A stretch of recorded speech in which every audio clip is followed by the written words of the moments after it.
In a matter of days, the white police officer who fatally shot a black man in a Minneapolis suburb went from being a respected professional who trained less experienced colleagues and led the department's union, to a criminal defendant held up by community activists as a symbol of police aggression toward black people.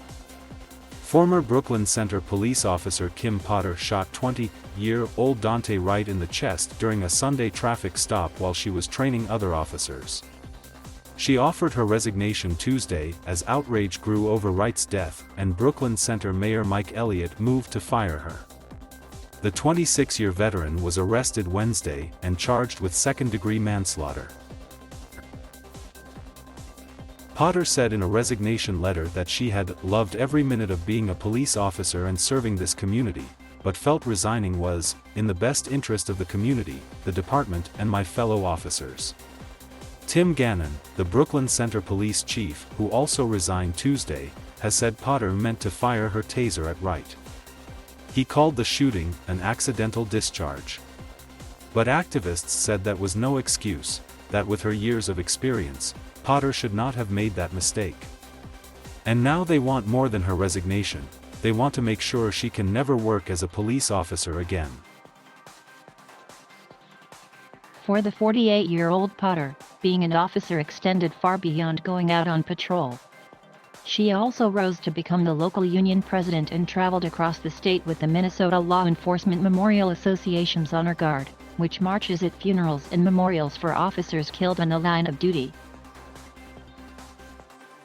But some Brooklyn Center residents say her decision to pull Wright over on Sunday was yet another example of law enforcement targeting black men for traffic violations. Marquita Butler, a member of the city council, said numerous black men, including her own brother, complained to her that police had racially profiled them. Gannon and the city manager met with her brother, she said. Butler credited Gannon for taking the time to explain why people are pulled over. But, she added, my brother expressed to him the fear of being shot and potentially killed, and the police dismissed that.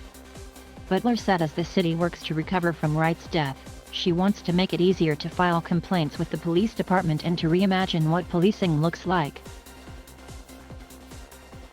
Elliott, the city's first black mayor, has said he wants to establish a closer connection between the community and police.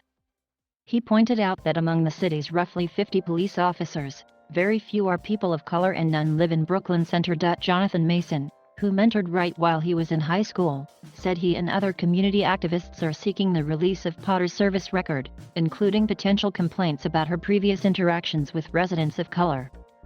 The city has so far not responded to any such records requests, including from the Associated Press.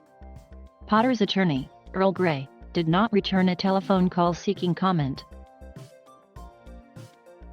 Minnesota public records show Potter obtained her license to become a police officer in February 1995.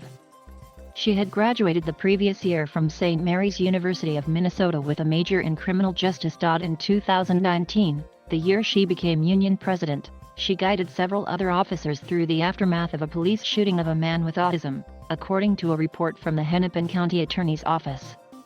She arrived at the scene soon after officers fatally shot the man, who had allegedly tried to stab an officer with a knife, the report said. After medics arrived, Potter instructed the two officers who shot the man to get into separate squad cars, turn off their body cameras, and not to speak to each other. Later, acting as union president, she accompanied two other officers who were at the scene during the shooting when they were interviewed by investigators. Through the years, the police department recognized Potter for actions in several dangerous situations, according to the Sun Post, a local newspaper.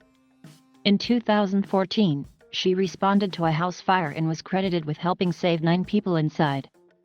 In 2016, she was part of a group of officers who responded to several violent crimes, including one in which officers tried to save the victim's life while also gathering testimony. Potter's husband, Jeff Potter, was a police officer and instructor in the nearby Minneapolis suburb of Fridley for 28 years. When he left the department in 2017, a police captain praised him for his dedication and lauded his work training officers in the use of force, firearms, and tasers. Kim Potter was an instructor with Brooklyn Center Police, according to the Minnesota Police and Peace Officers Association.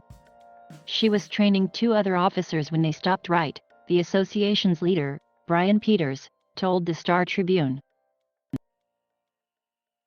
Body cam video shows one of the other officers begin to arrest Wright, who had been issued a warrant for his arrest. The warrant was for his failure to appear in court on charges that he fled from officers and possessed a gun without a permit during an encounter with Minneapolis police in June. In the video from Potter's body cam, she tries to assist the officer in arresting Wright, placing her hand on Wright's arm. But then he makes a break for his car and gets behind the wheel. Meanwhile, Potter pulls out her handgun and yells, "I'll tase you. I'll tase you. Taser. Taser. Taser." After Potter fires a single shot, the car speeds away, and Potter is heard saying, "Holly, I shot him."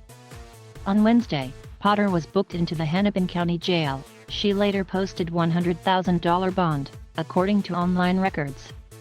Concrete barriers and chain-link fencing surrounded the green lawn of her home in Champlin, a suburb that sits along the Mississippi River north of Minneapolis. 2 police vehicles sat in the driveway.